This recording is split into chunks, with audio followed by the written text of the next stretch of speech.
Welcome to my video. I'll trust you'll find it helpful and informative. Please remember to like and subscribe. Thank you. Morning, guys. This morning I'm going to look at the economic order quantity, because obviously when we order stock, we want to make sure that we spend as little money on it as possible. Now, when we are working with inventory, there are three annual cost components, and the first one is obvious. It is the purchase cost. So the annual purchase cost will simply be the cost price per unit multiplied by our annual demand. And of course, that annual demand is something that we predict. So we can use that little abbreviation there. The APC, annual purchase cost, is equal to the price per unit multiplied by the demand. Now, the second cost component that we have to look at, and the third one, are the ordering cost and the holding cost. So every time we place an order, that goods has to reach us some way, either by road or by rail, and that has a certain cost. When we get it, we have to store it. We might have to appoint security, but that also costs money. So ordering the stock costs money, and then holding the inventory also costs us money. So what is the ordering cost? The annual ordering cost is the fixed cost per order. Now, that fixed cost per order is something that would have to be calculated beforehand. It's not part of this question. Multiplied by the annual demand divided by the order quantity. Obviously, because it is absolutely dependent on the number of times that we order the ordering cost. So there we have it. AOC is equal to O, which is the fixed cost per order, multiplied by D, which is our annual demand, divided by the order quantity. And then our holding cost, or our carrying cost, sometimes they call it holding cost, sometimes they call it carrying cost, it doesn't matter. That is the holding cost per unit. That is also something that will be calculated beforehand, multiplied by the order quantity divided by 2. Why divided by 2? Well, we're trying to get an average. And if I am going to order when I have nothing, or the order arrives when I have nothing, and then I order 100, and then after a while I'm using the stock until it goes down to 0 again, the average stock number that I will have in my stores will be 50. So that is why we divide it by 2. It is just to get an average. So those are the formulas that we use, and those you have to know. Now, when we assume that the purchase cost is constant, then the economic order quantity will be the point where the ordering cost and the carrying cost is equal. Understand what is happening here. The more times you order, the higher your ordering cost will be, but the lower your carrying cost will be. Okay.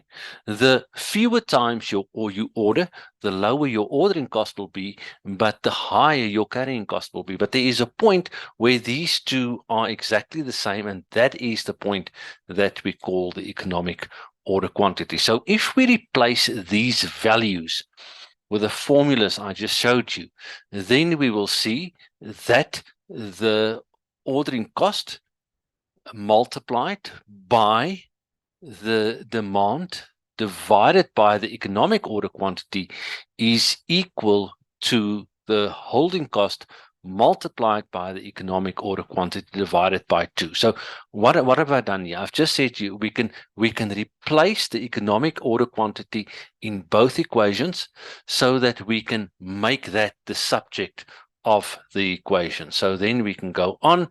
You don't have to know how to do this. I only showing you here so that you know how we arrive at the formula for the economic order quantity. So we multiply both sides with the economic order quantity, then we multiply both sides with 2, we divide both sides with h. I've showed you how to do it there, and then we square both sides, and then we end up with that formula, and that is where you will start when you do a question on the economic order quantity. The economic order quantity is the square root of everything under it, which is 2 times the demand times the order quantity divided by the holding cost.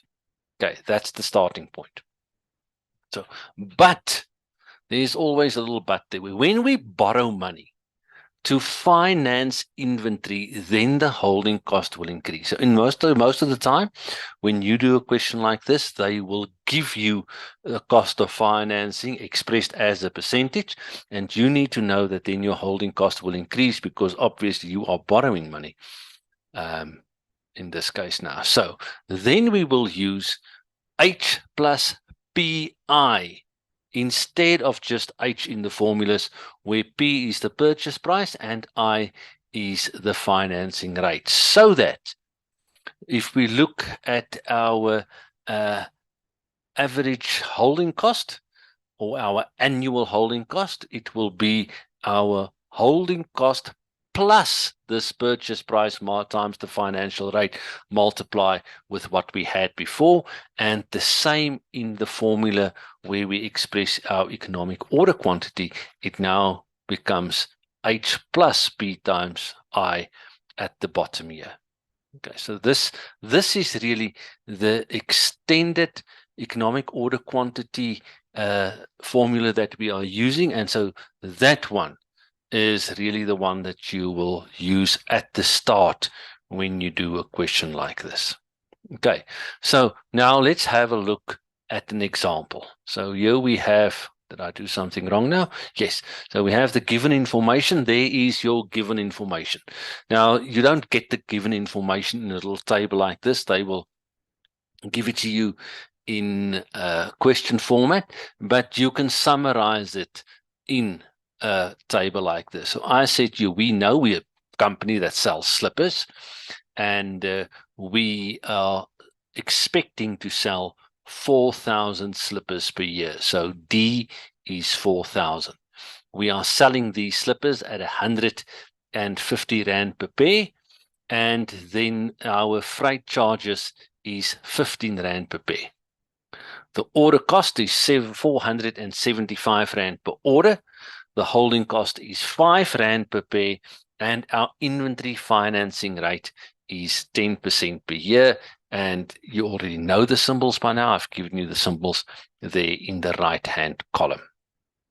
Okay, that's the given information. Now, let's see what we can do. The first thing that we need to do is we need to calculate the economic order quantity. So it tells us to do the following. Calculate the number of pairs to request in each order, round to 6 decimals. I've never been able to understand why they want this rounding to 6 decimals. In my mind, it doesn't make sense.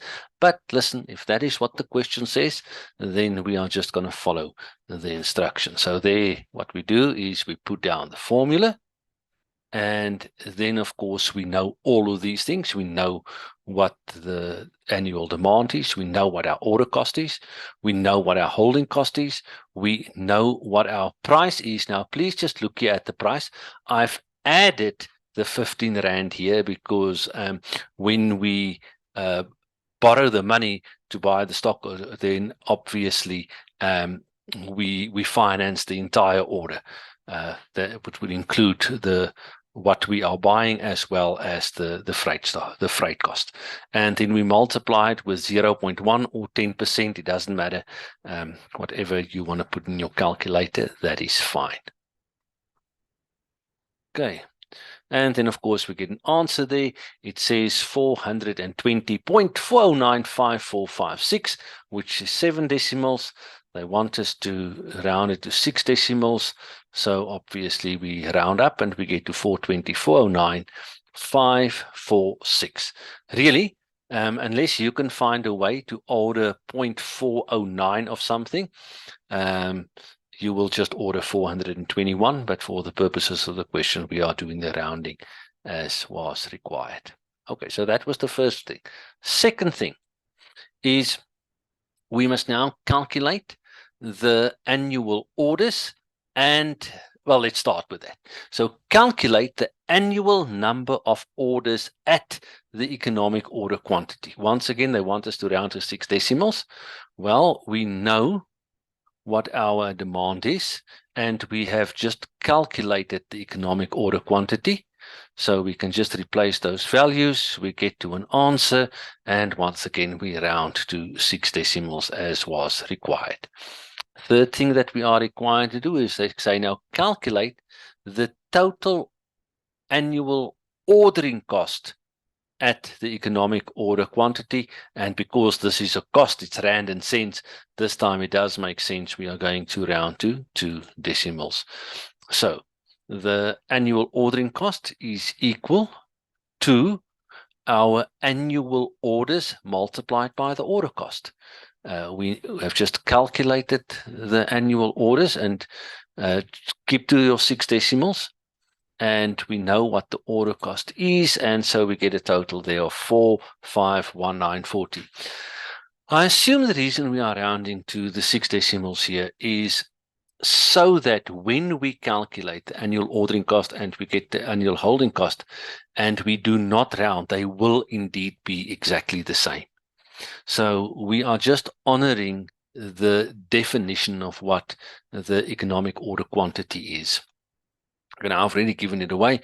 You now know that when we now calculate the total annual carrying cost, and we use that formula that we have for that, the holding cost multiplied by the order cost divided by 2, we remember, because we are borrowing money to buy the stock, it becomes H plus PI, the price times the interest rate, the rest remains the same. And then we can simply go and replace the values, and we get to exactly the same answer that we did when we calculate the annual ordering cost, because at economic order quantity, we expect them to be exactly the same, and so they are indeed exactly the same at 4,519 rand and 40 cents. So now we can calculate our total inventory cost at the economic order quantity. We know what our purchase cost was. Okay. We know what our freight cost is. We know what our order cost is because we calculated it. Remember, to get to our purchasing cost, we will simply say it is the demand multiplied by the price. And then, but now here, for the total inventory, we are separating the purchase cost and the freight cost. Now, I will tell you why. It is because when we get offered a discount, like we will be getting a discount just now on the next slide, then you have to exclude the freight cost from the discount. And so therefore, we separate them from the start. It's just easy to do it this way. So order cost, we calculated at 4,519.40.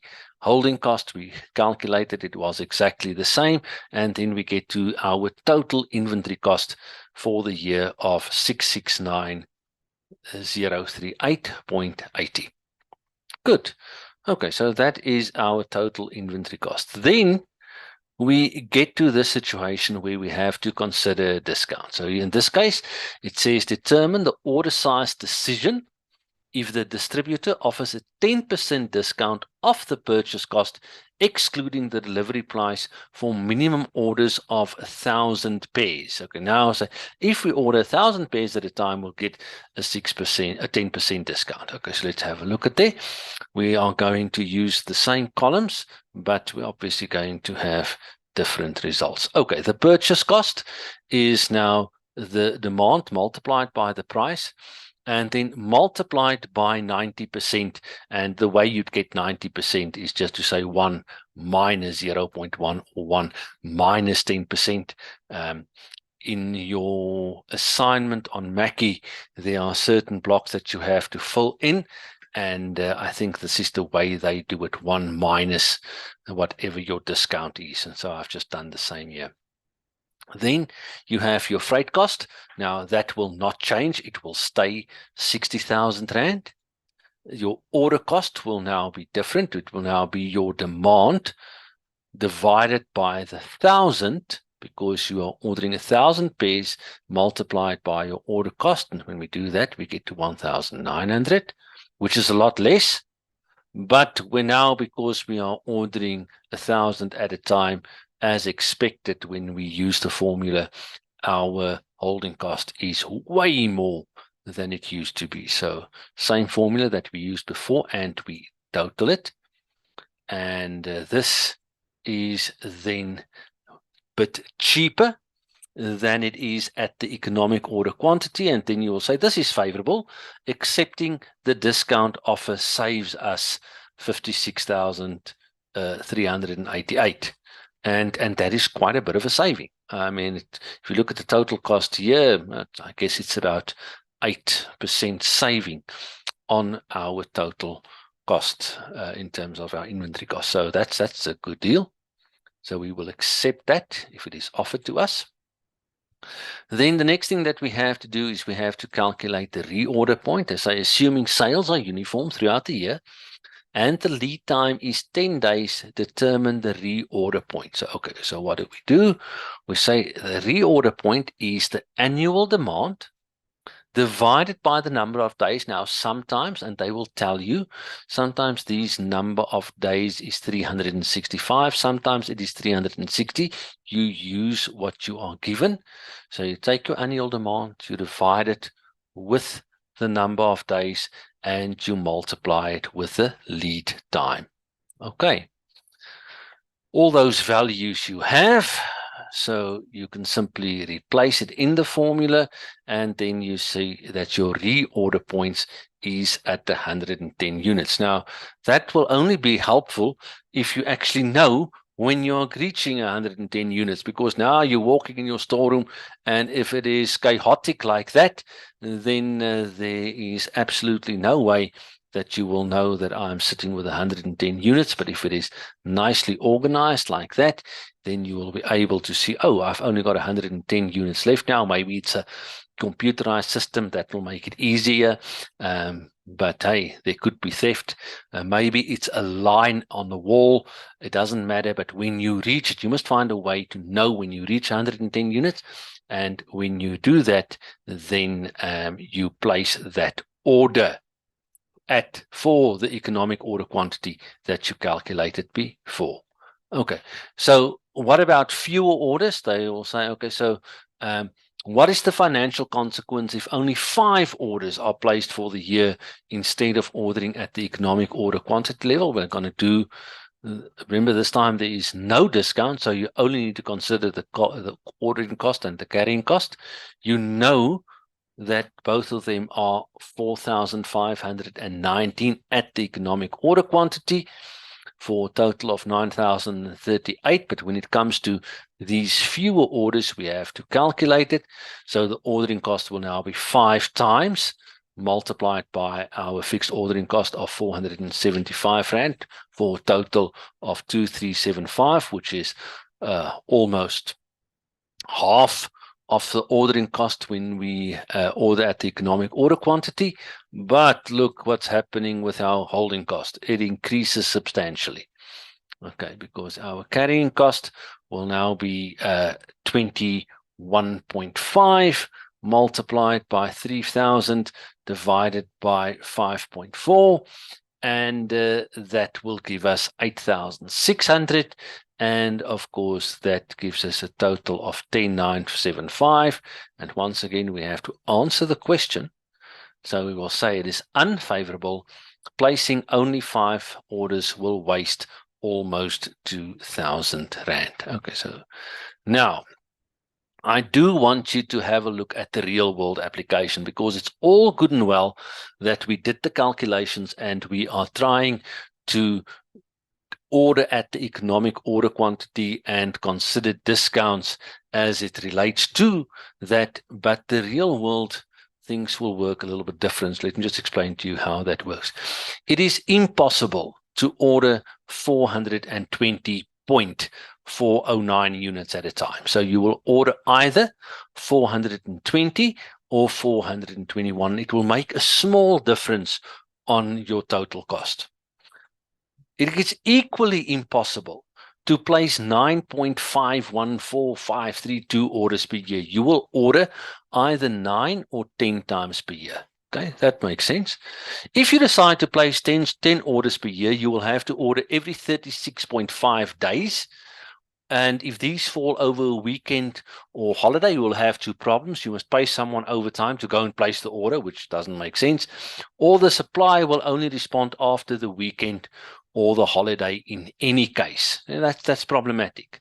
So if you place 9 orders per year, you can order 444 units at the beginning of every odd month and 445 units in the middle of every even month. That makes a lot more sense. So you will say, okay, I'm going to decide on 9 orders per year.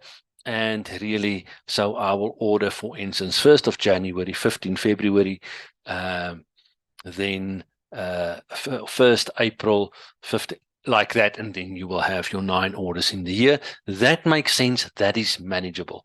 But calculating the economic order quantity is a good place to start. So you will start with a theoretical model, and then you will look how it actually affects your operations practically, and then you will apply it as such.